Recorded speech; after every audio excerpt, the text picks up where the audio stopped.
Oh, ho, ho, ho, ho, Buzzfeed.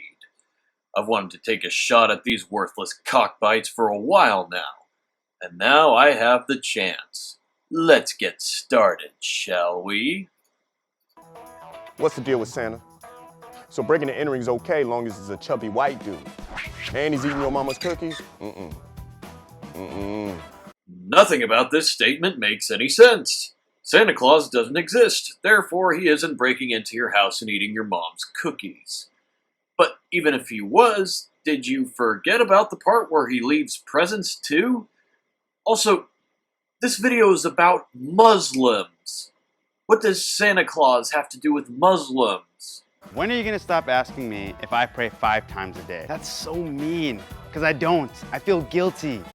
That seems like way too specific a question for it to be a question that people would ask you in public. I call major bullshit on that. Why must you put bacon in everything? Bacon-infused donuts? Come on now. Is this water safe to drink? There's bacon in this water, huh? You do realize food and drinks have listings for their ingredients, right? So if you don't want to consume bacon, then I suggest you make a conceited effort to check that whatever you're eating and drinking has no bacon.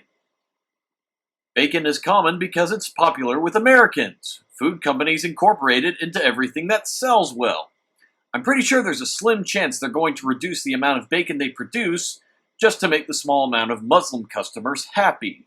Do you really think women wearing a hijab don't have hair underneath? Do you think that when you see someone with a beanie, a hat, a hood? Again, you ask another painfully specific question that I'm almost positive nobody actually asks.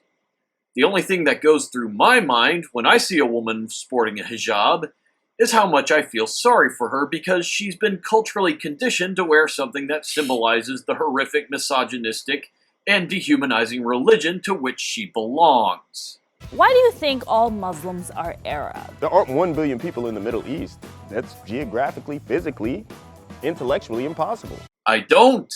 Maybe it's because it's an Arabic religion and origin and ethnicity? I think it's pretty easy to understand why most idiots would make such an assumption. Why are only Muslims mentioned in talks about religious extremism? Did y'all forget about the KKK, Westboro Baptist Church, Crusades? We all have the bad seeds in the family. Oh, I was waiting for this point to crop up. The reason why Muslims have become so synonymous with religion extremism nowadays is because Muslims have an overwhelmingly bigger number of extremists than any other religion on the planet. Every single butt-fucking day there's a new atrocity committed in the name of Islam. There's mass rapes in Germany, the bombings and killings in Brussels and Paris. You know, for a so-called religion of peace, you have, without question, the largest body count of any religion in human history. When did you ever hear about the Westboro Baptist Church blowing up buildings and murdering cartoonists who drew pictures of Jesus? Yeah, people died at the hands of the KKK and in the Crusades, but that was fucking eons ago. How many news stories do you hear nowadays about people being killed by KKK members or Crusader Knights? And how many news stories do you hear now about people being murdered and raped by Muslims? That's what I thought. You assume all Muslim women are conservative virginal souls. And I am, if my mom's watching. Conservative virginal souls, you say? Oh, I don't know, maybe it has something to do with how the Quran views women as nothing but slaves and property for men to have?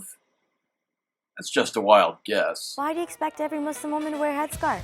Does every Catholic woman dress like a nun? Does every Jewish man wear a yarmulke? Does every Shrek wear a tunic? Most of the religious examples you just listed are optional within those specific religions. In many third world Islamic countries, women are not given a choice as to whether they can cover themselves or not.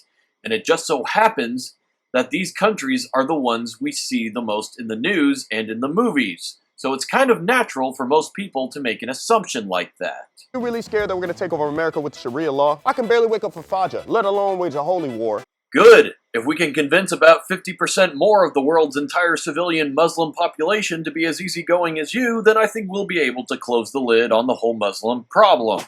You really think I want to donate 2.5% of my income to charity? Nah, that's hella McChickens. Hey idiot! Charity work is a huge aspect of Islam's teachings. It's probably one of the very few good aspects about this entire religion. You know, from what I've seen so far in this video, these people are pretty piss poor at being Muslims, which I honestly don't consider a bad thing. What is the secret ingredient in church's chicken? It's so good. Yeah, but picking all the grease and crumbs and food out of your beard must be a bitch. Well, that's all for this video, but rest assured, this is one topic that I am far from finished with. Take care, hunt well.